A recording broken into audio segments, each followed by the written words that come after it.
welcome to our week. Marilyn's with us again, and we seem to be going all over the world with much of our interviews, many of our interviews today and preceding interviews. Things are kicking off everywhere, Marilyn, but we're going to start with UK because Teachers Union, they've decided that they want suicide training for every child that leaves school. And special people within the school have to be trained specially. Mental health workers, first aid workers, and especially union representatives of aforementioned union. Are we going OTT? Now, look, there are reasons. I mean, one thinks of Mrs. Perry. An isolated case, but a lot of pressure there. But are we going OTT? I think there should be, the school counsellor cannot cope with what is manifesting from the children, quite frankly. It's not about breaking your fountain pen or something like that. It is, the children, social media has an awful lot to blame for. I'm absolutely convinced of it. It's too far removed from COVID now. Some children still have issues from that, but largely I think it's also a lot of these kids are lost. They're sort of carried along on a wave of social media and feeling the pressure that they have to do it. And I think that impacts them, but also from the teacher's point of view, because I'd read somewhere that the teachers themselves are now feeling suicidal, etc., which, the stress of teaching always has been a hard job. It always has been. And the stress is always, I think, understated, because you get people that go, oh, you get 12 weeks holiday a year. Well, the first 2 weeks, you're absolutely collapsing from your term previously. But to be honest, I think the teaching is hard these days because the children have no respect. There's no discipline. There's no discipline. I'm not being generalization. This is a generalization because that is not true of all children. It's not true of all parents. But largely, there is a faction of parents who don't control their children, who don't discipline them, who don't talk to them about what is right, what is wrong, what is respect. So the children come into schools, they don't understand what emotional intelligence is, about caring for somebody else and being respectful. And that is what's missing in school. And that's why it's so hard to teach these children. And if they are also suffering from a trauma flash, then they can't sit still because they're being triggered. So to say to a child, sit down, if they've just had like a explosive trauma situation where something's been triggered, then they're better off going somewhere quiet or with another teacher walking around the playground or the grounds to try and calm that, the cortisol down. So there's a lot of things I think the schools generally don't understand. No, it's interesting this, because I'm going to move on swiftly to another but aligned revelation this week. And it is calculated that 50% extra teachers are required at secondary level. But in other words, they're desperate for them. And at the moment, posts are being filled by supply teachers. There's no real relationship then between the class and the teacher, which is so important. And secondly, by non-specialist teachers. Well, I'm sorry, if you've got an appendicitis, you want to go to a surgeon, you don't want to go to your GP. And it's not working. And now there's been another think tank saying pay's not good. That's the reason you can't get them. Conditions are not good. Stressful, you mentioned. Work overload. But they get holidays, which you mentioned. If you do an average work day and the extra works that are now required, usually because idiot bureaucrats have got in there and want their data sheets filled, and there's so much unnecessary work being done by teachers. So if you average it out with all those holidays, it's not too far from what other people are working. So that's the excuse, inverted commas, why they can't get teachers at that age, a bit better at primary age. But right at the bottom of the article were two other reasons, which should, in my humble opinion, be at the top. The two other reasons were, as I've mentioned, too many forms to fill in, too much bureaucracy. And secondly, as you mentioned, pupil behaviour. It's the pupil behavior that's the problem. I mean, they kick off, they don't, you walk into a classroom and they're not sat there waiting. And also there's another thing I think that I've probably shot down in flames with this, but there was a time when you did your you did your education BEd's degree, right? So it was a 4-year course. I sometimes wonder how many people that do a PGCE, which is you've got your degree, and now what am I going to do with my life? Oh, I know, I'll be a teacher. And in 1 year, and it doesn't even come to a year, it's probably 2.5 terms, if that, out you come and you're a teacher. It isn't as easy as that. No.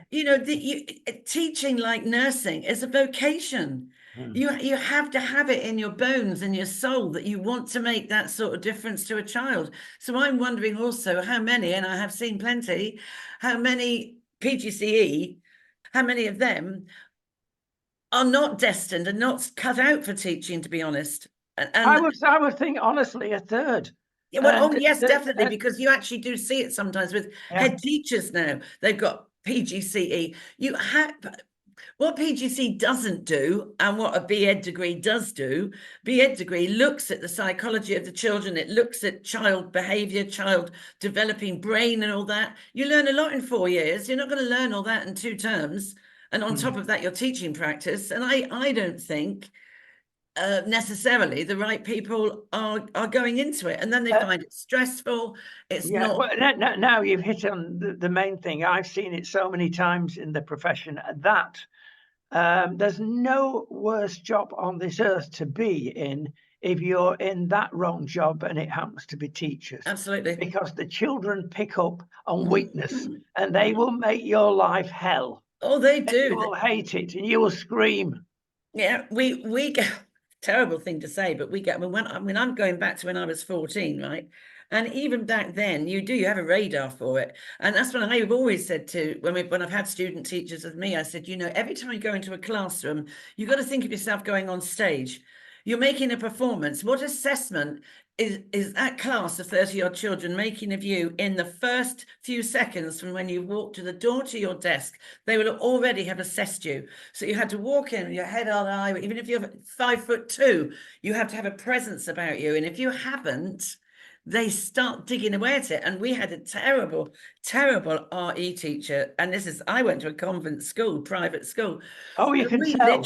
We brought this woman to her knees. It was terrible. I mean, we were dreadful. And that was at a time when, you were disciplined in school. But my goodness, I mean, she was off sick for a whole term after what we'd managed to do. Yes, yeah.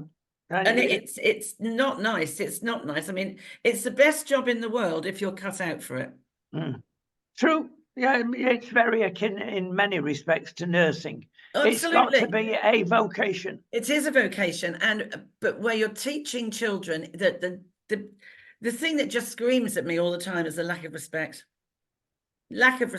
And that they go on about consent, but if you don't respect someone, the consent they either have or haven't given you isn't going to make any difference, because you said it again, and this is so important. This very day, everybody's questioning, because today you will get these exciting new child allowances that will let you get rid of your child after 1 year into a nursery. And if we want to teach children, who are the best teachers of children in the early years? Mum. Exactly. And occasionally dad, but especially mum. You've got the best job in the world, mum. Stick with it. Don't let the government tempt you away from your children with this blooming new child thing. They've got it wrong, in my humble opinion. If you want people to go back into the workforce, get the Gen Z, the Gen Z lot off their backsides and stop paying them. We don't pay them in Spain. If you stay at home with your parents, you don't get a thing from the state. Right. So if they stay at home, they don't get anything from the state. Do you have nurseries over there? You do, don't you? Yes. And are they funded by the state? It's a complicated issue. Yeah, money comes from various sources, but there are more home carers in the. Yeah. In I mean, mum and dad. I feel very blessed, if you like, that I didn't go to work. I was there all the time for my kids when they were growing up in those informative years, you know. And it's paid off, Marilyn. Oh yeah, it has. Without a doubt, it has, because that's where you give the foundation to your children. That's where you give them, that's how they get the confidence, and they're less vulnerable because they're with you. You are their support, you are their pillar of strength. They come and talk to you and all that stuff, and you can see it. I can see it in my own grandchildren. You can see that, you know, how funneled in they are to their parents. You can see it. It rubs off in respect to the teachers. Yeah, oh, absolutely. Of course it does. Of course it does. One feeds the other. Absolutely. And I mean, it is also difficult because of the cost of living and houses, mortgages. I mean, I think I was blessed to be able to stay at home for 10, 11 years. I mean, I was teaching in the evenings when the children were in bed, but I didn't go out. And then I did start back again when they were all at school. I went back to work when the twins started, when they were 5 years old, started school. But, you know, it is a tough one, I think, today in today's world, because the women have got, because of equality, really, really good jobs now. And it is difficult. They're torn between, do I stay at home, be a mum, or I'm missing my job? It's ever so difficult. I mean, in my day, we didn't have maternity leave. You left your job. Can I give you another word besides respect? Sacrifice. Well, yes. And we ain't got any. We've got the big me. I want. Well, I that need. is it, isn't it? You see, I mean, but there are certain things that we have to sacrifice, and in the end, it pays off. Yes, but there's not a lot of that about either, is there? No, that is true. I mean, you have, it is sacrifice. It is sacrifice. You sacrifice your freedom, but the thing is, at the end of the day, I'm the child. I didn't ask to get born. You chose to have me, and it's every child's right that they are happy and stable and all that. That comes under the UNICEF Children's Rights Act. That, you know, it is a child's right to feel stable and not vulnerable, and to be cared for and to be loved and all the rest of it. And quite rightly so, because if the child is unsure of its roots and its foundation, then like anything else, well, the man who built his house upon the sand, it all falls over. It's the same thing. Those concrete blocks are essential. Yes, they are. I mean, they're not exciting necessarily. How many more times do we have to go to the park again? My little grandchildren were here yesterday, and the weather, then the sun came out, and they were like, shall we go to the park? Park, yay, swings, you know, and you think, oh, how many times in my life have I but the children, even today, love swings and parks as much as they did 30, 40 years ago, don't they? And, you know, they love all that. And it is boring pushing a child all the time. Higher. Yes. Well, listen, I've got a curved ball for you now. This will put you on your mettle and get us into trouble again. Well, we're used to that, aren't we? I've been musing over Charles and Camilla and the royal family in general. That was a real plus when Charles went there and shook hands with the crowd, and everybody said, oh, he'll catch disease. Well, he can wash his hands, can't he, before he rubs his eye or puts his hand over his own mouth. And I thought that was a good statement, and it's won him many friends. But thinking about the whole thing here, we've always had Diana put on a pedestal. And we think back to those halcyon days, and Camilla was hated. And if you'd have said to anybody 20 odd years ago that Camilla would be queen, we don't want her. No, she won't. And yet, my goodness me, has it made such a difference to Charles, obviously. Now, Diana was loved. Meghan is hated. Now, who is the worst sinner? Diana, I, because she did some stupid things, mhm. practically wrecked the monarchy, just like Meghan. But a 19-year-old girl, which she was, and she'd only gone out with Prince Charles 9 times before he actually proposed to her. And she was set up. She was, I think, set up because he Is had to this the marry a. Lord Mountbatten thing? Oh, Mountbatten. And you see, Charles should have been allowed to have married Camilla back in the day. And it was Mountbatten and the Queen Mother who meddled and sorted that one out. And so he was sent on a trip, wasn't he, on a project overseas. And then when he came back, she had got engaged to Parker Bowles, hadn't she, or Yes. married him. Yeah. And they should have been allowed to have got married because clearly they've always loved each other. And that's the meddling of the royal family. They just, I mean, I personally was no fan of the Queen Mother.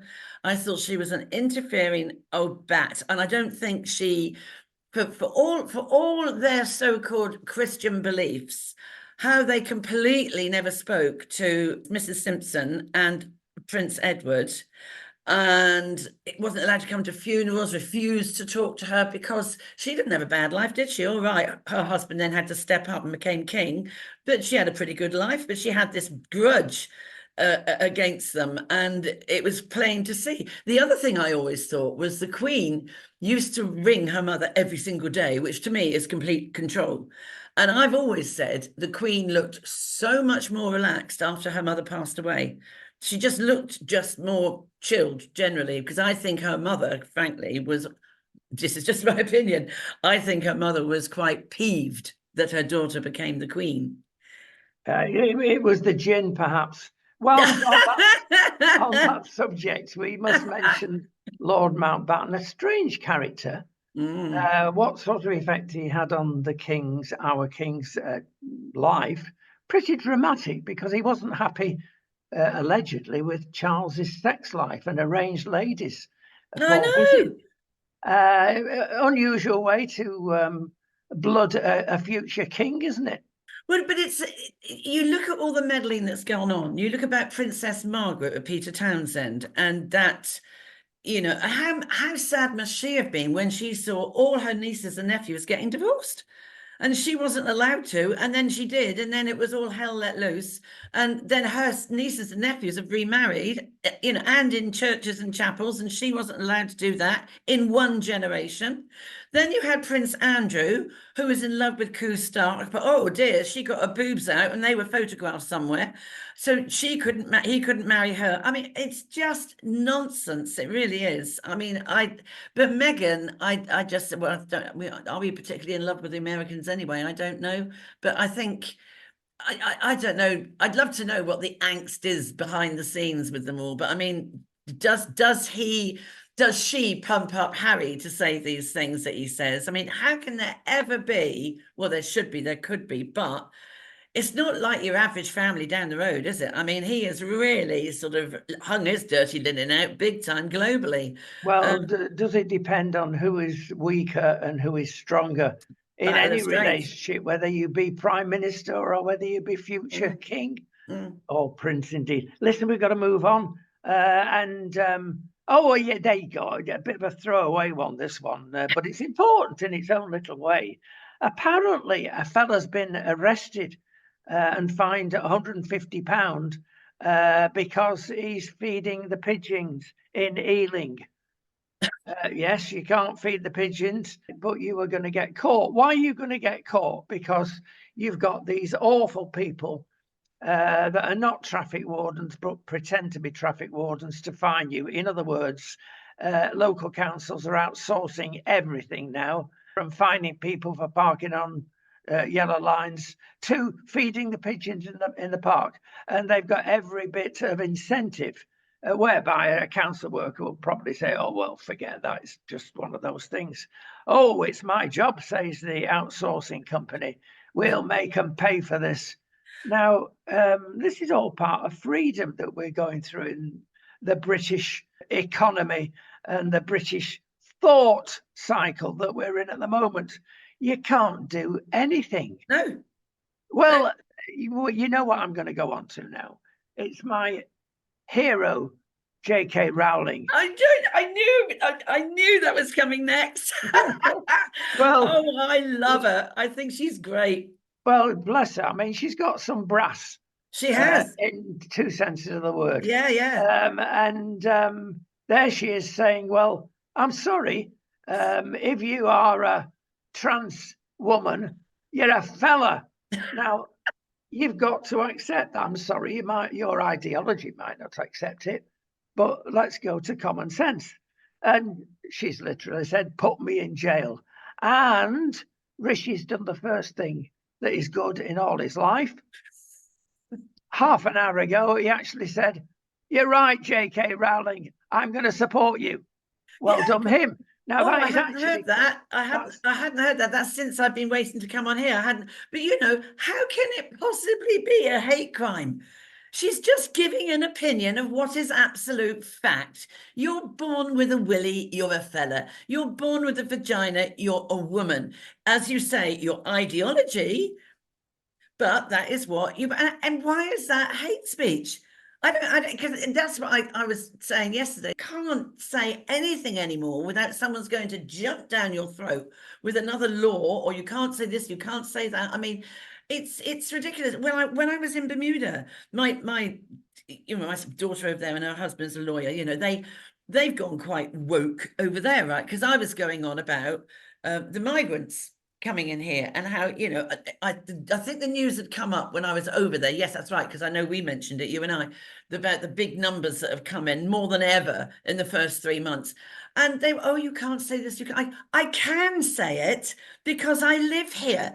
And I said, and you, Sam, when you live in your come over, fly into Heathrow, go straight to your £8 million penthouse suite thing in behind beautiful secure gates looking over Harrods, and you wander down Brompton Road, you're not seeing what the rest of us are seeing.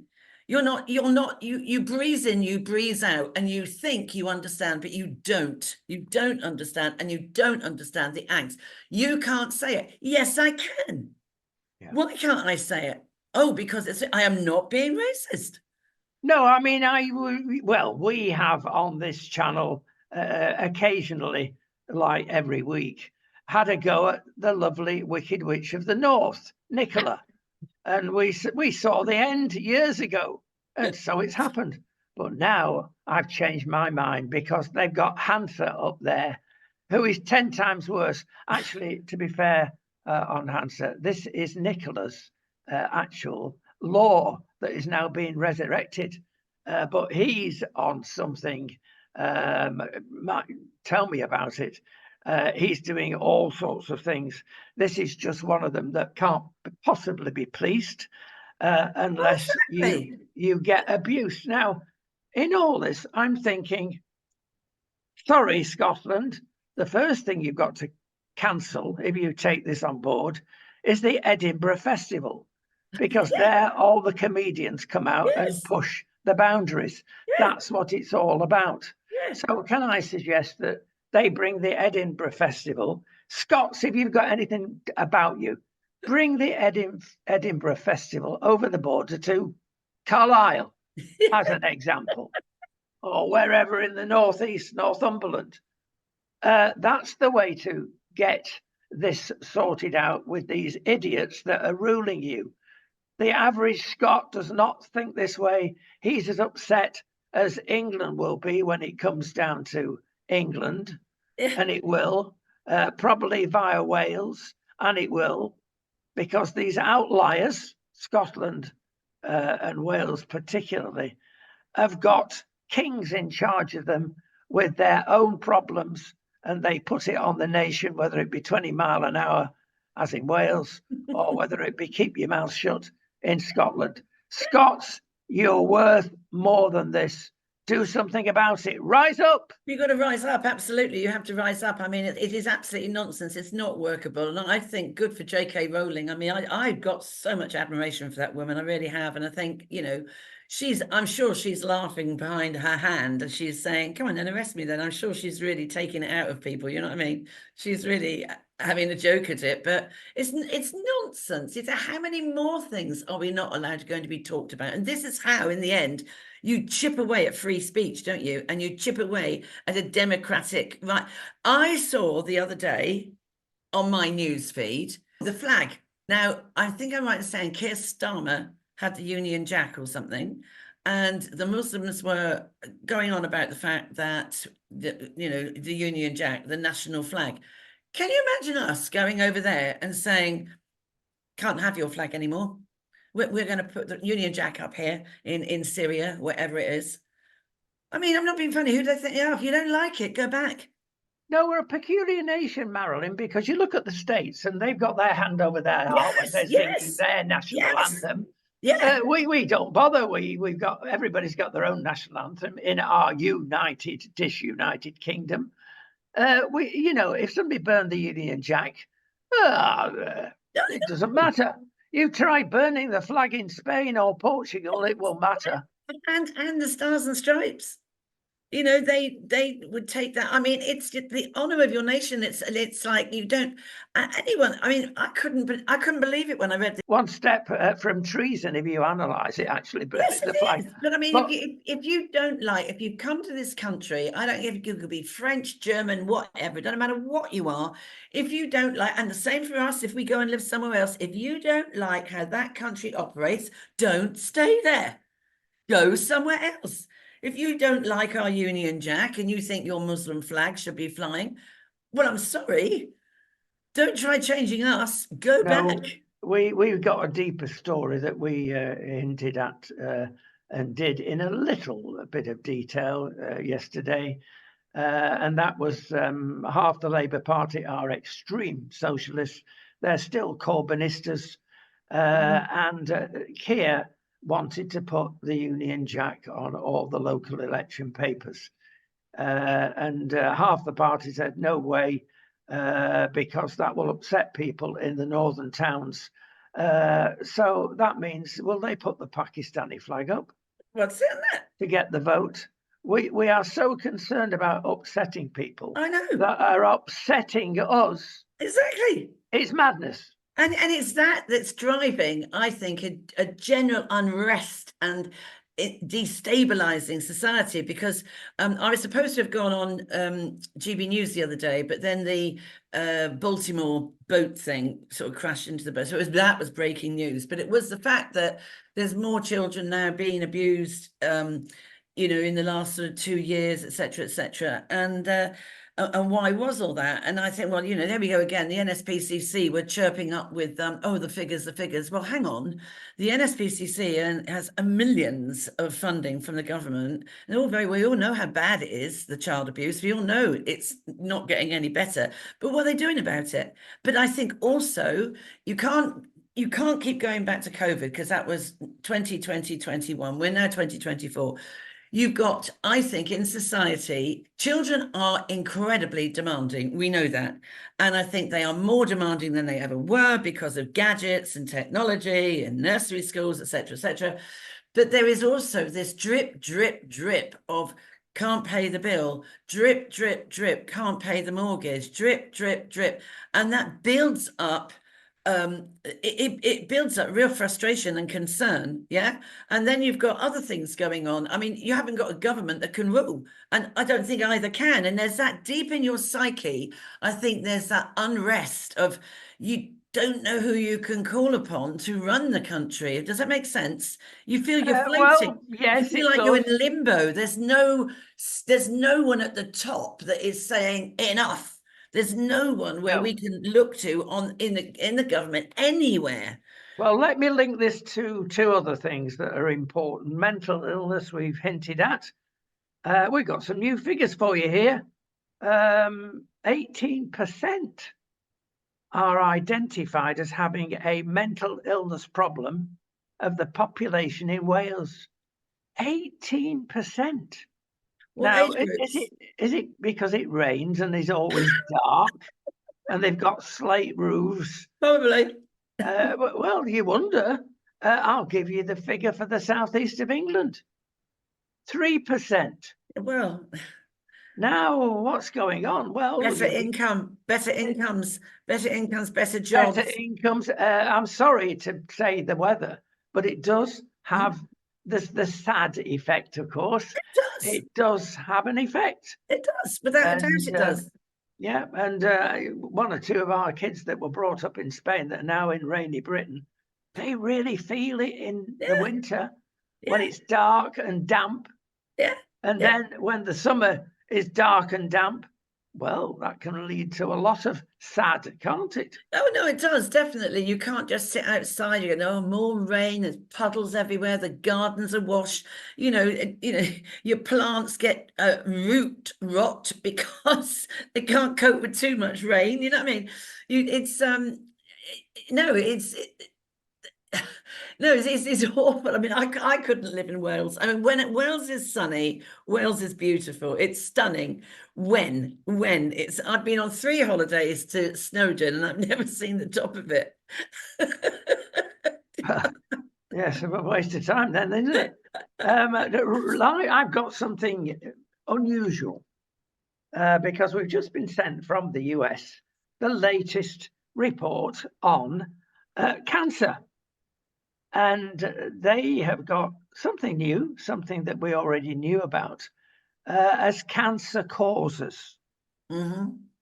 And I'll give you the list and see what you make about it. There's some surprises. The first one isn't a surprise. 33% of people diagnosed with cancer, the cause has been attributed to tobacco. Mm. Well, we've known that for a long time, but 1/3 of cancers, my goodness me. Mm. So if you smoke, you're daft, completely off the wall. Well, if you were meant to smoke, you'd have been born with a chimney in your head, wouldn't you? Well, yeah, unless you're, you smoke the real chimney smokes, and that's proving to be a disaster. The substitute, let's call it, smoking to get you off. Well, if you think vaping will get you off, it doesn't appear to have done so. It's got its own problems. It's got its own problems, absolutely. Right, 33%, 20% of causes of cancer diagnosed, obese and overweight. Now that's been known, but 20% is higher than most people have attributed to that. So fatties, I'm sorry, I'm going to get in trouble calling that name, aren't I? But that's the appearance, But again, that links to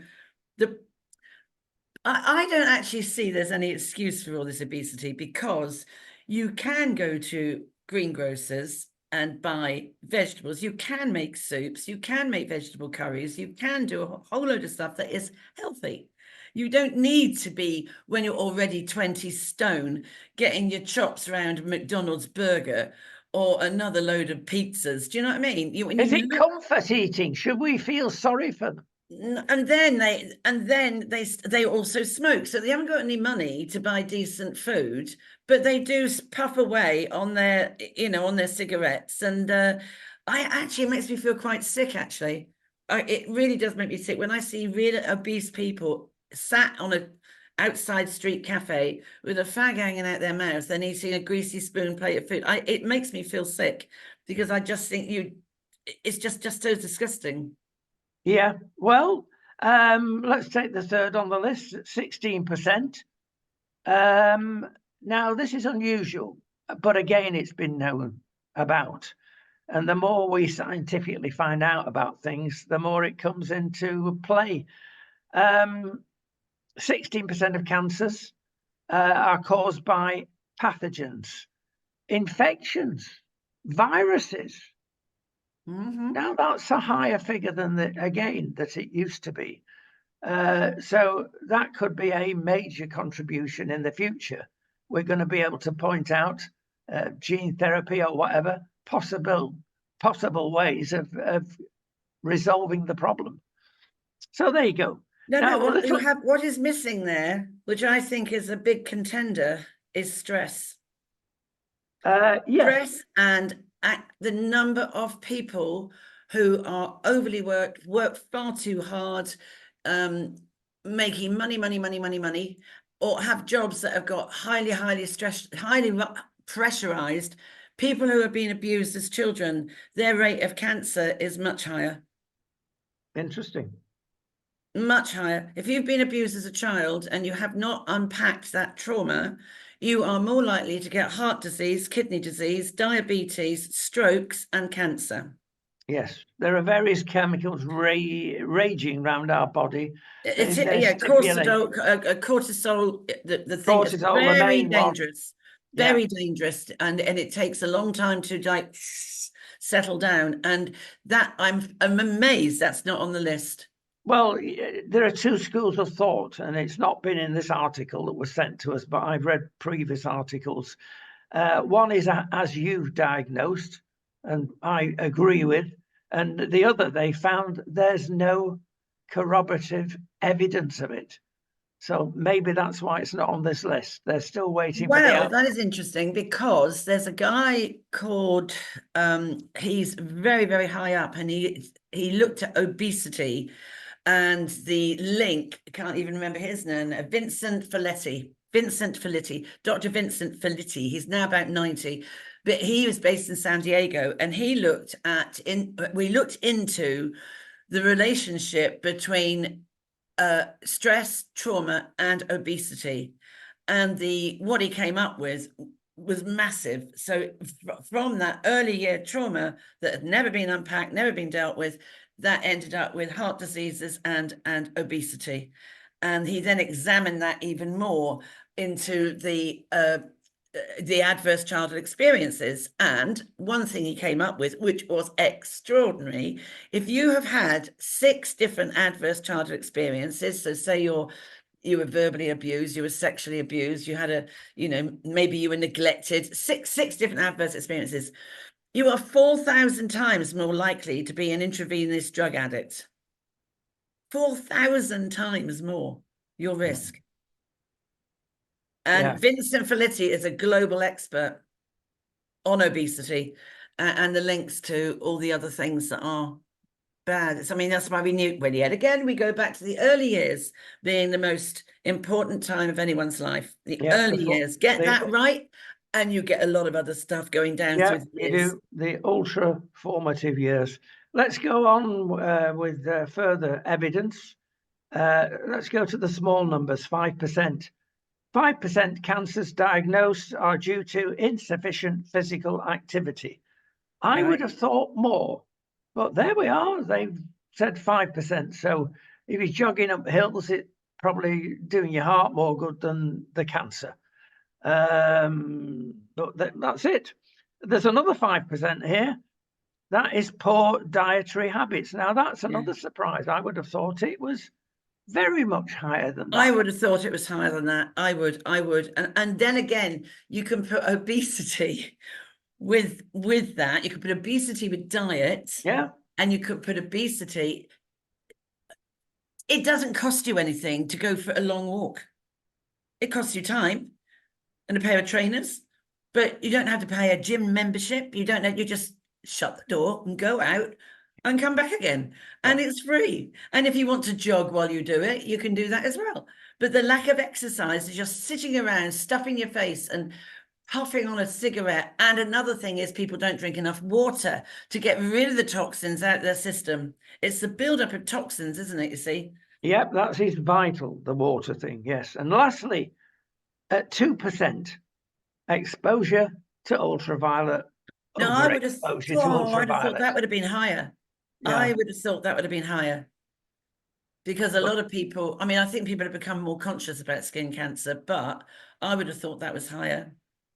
Interesting. Right. Well, there's an addendum to all this, because let's look at the story behind the story, as we do often.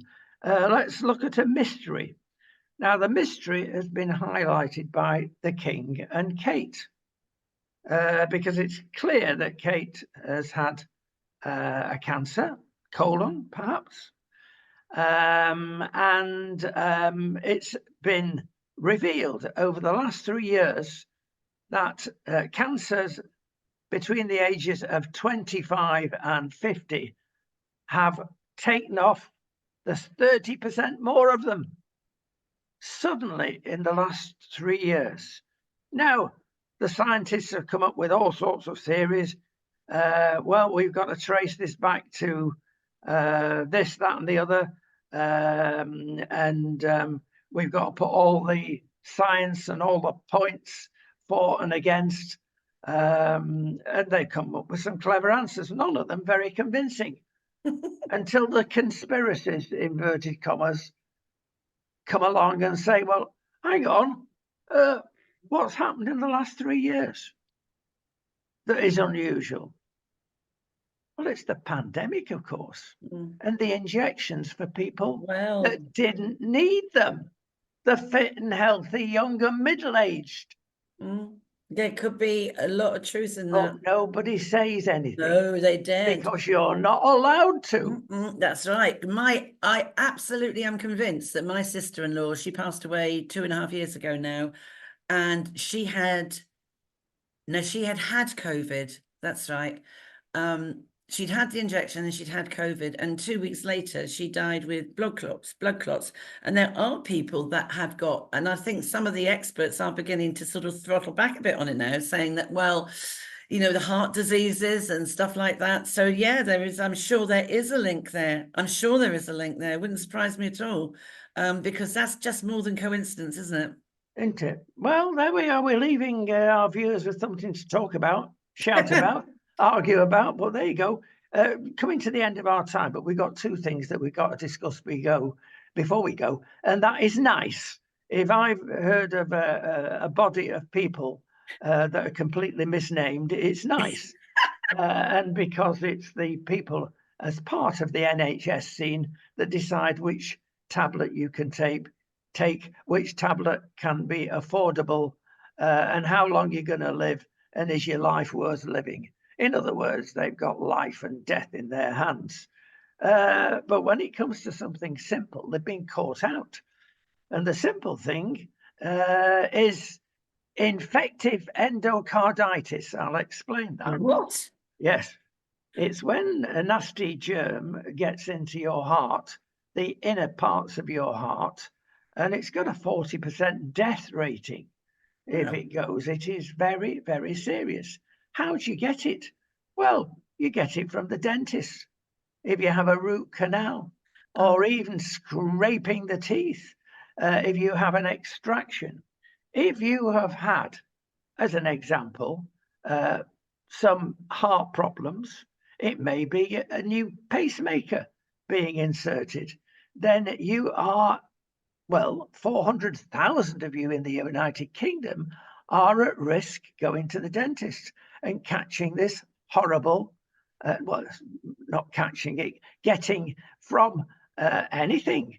The mouth is full of bugs, and if they're transferred to the heart, 78 people a year die from this that can be traced. So it is significant. Well, what is the real story behind this? Before you go to the dentist, if you've got a condition that would merit a prophylactic treatment, give a tablet, an antibiotic before you go to the dentist and afterwards. And these antibiotics cost nada, very little. And NICE said, oh, we don't need that, we're cutting costs. That is terrible, that is disgraceful. Well, it is dreadful. It's dreadful with lots of things they do, like they haven't had enough medicines for children suffering from ADHD. That's another one that, you know, how do parents cope with these children? Some of it isn't ADHD, actually. Some of it is post-traumatic stress disorder, but that's another thing. But to be messing around with people's lives like this and playing God and like a game of dice, it's wrong. But I did see the other day, though, in their defense, they are going to release tablets, drugs, for quite a large, significant amount of people with cancer, isn't it? I saw, you know, and I would just like to say, ending on a happy story, that, you know, if you're wanting to try for a baby, my son is the 3rd now. IVF treatment has been a success. So don't give up. Don't give up. Just keep trying. And, brilliant. You know, that was a lovely, lovely Easter present. And I was a bit confused when my granddaughter handed me a piece of paper, like a little envelope, and on it said, "Congratulations on your pregnancy." I thought, what? Panic. So you can, you know, it's never give up, never give up, never give up. However, You've not given up. Well, that's surprising me. Listen, I've got some good news to you for you and the viewers to stop us in our track. It's the Germans that have given. They're rejoicing in Germany because in Germany you now are allowed to possess 3 cannabis plants in your curtilage of your house, whether it can be in a plant pot on your balcony or wherever it is, grown in the bathroom. And you can get marijuana and get high on marijuana. And people, the jailers, are jumping up and down because they can get rid of a load of prisoners that are in there for being illegal with cannabis. So that is good news. Apparently so, until you again drill down. And I was watching a program on GB News yesterday where Tom Harwood, who's a young slip of a lad and is very good politically, but he was taking and eschewing the value almost of cannabis. Oh, there's nothing wrong with it. It's just like smoking. Well, you stupid boy, it isn't. When I read that about Germany, I thought, how stupid are you? How little do you understand? You're just playing to you're playing to the audience of drug addicts. From cannabis comes other things. From cannabis, you can get into heroin, you can get into other stuff.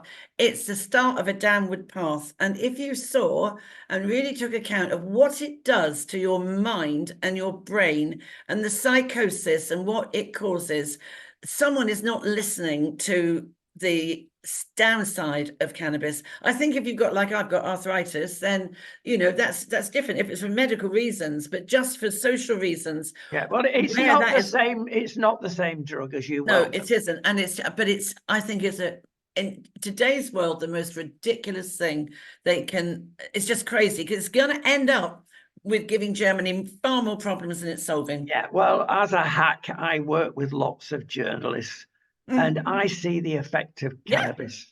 Yeah. And the first question I nicely ask them is, why do you need it? I've never had a proper answer yet, but there is a need there. And I've seen lots of journalists that could have been super journalists, second line journalists, and getting nowhere because it stuns the brain. It does. Just like alcohol. How are you going to get up and go and do it? We see it a lot down here because it grows wild in the south of Spain. Probably more and the number of people I've relieved, and I will be very open about this, of jobs because they're on pot and are working at half pace and are in dreamland. Absolutely. I'm sorry, that's not fair on us as your employers or on you, because you're going to get nowhere. No. Cannabis, yes, is a gateway drug, but even if it wasn't, it's absolutely going to be condemned. But Germany's going the woke way. Yes. In greenery, whether it be cannabis or carbon dioxide. This is all part of the mixed political event that is Germany at the moment. And some people will say that another nation which has fallen, and we have to close on this one from grace, is Sweden. At least they have released figures that 90% of their knife and violent crimes and deaths are caused by the immigrants they've taken in, both legal and illegal. And if you want to get really upset, get upset by the fact that we will not publish those figures in Britain, and we can. But also, that is wickedness. Scandinavia is one of the rape centres of Europe now, isn't it? Yeah. From the migrants, and I'm sorry, it's true that the people's cultures are different, and it's true. And I think going back to Germany, how little do they know? You've got young teenagers who are going to experiment, and there's your gateway into something worse. It is going to cause far more problems than they realise. Well, better still, they have targeted 400 centres called marijuana clubs. Yes, that's so right. You can go in there and all be lovers together. Away together. Yeah, it's ridiculous. It's absolutely ridiculous. I'm sometimes not sorry I'm the age I am, because, I'm out of all that stuff and I don't have to worry about my children growing up in it. But nonetheless, you do wonder where it's all going to end. Well, it's going to end where Canada is, where you can walk down the street, where we have family there. They are sick of walking down the street, and instead of smelling the daisies, they smell it's cannabis. It's the same in Bermuda. It's the same in Bermuda. You can be at the lights, at the traffic lights, and you open the windows open, then a waft of cannabis comes in. You can, people puffing away in some little villa somewhere. It's horrible. It's absolutely horrible. But where we're going is to hell in a handcart. Well, on that thought for the day, on that bit of good news, even the good news is bad. Is there a song? Well, there's a close song to that many years ago. You won't remember it, but there you go. We will see you with a smile on our face next time. Bye-bye for now. And don't go to hell on a handcart.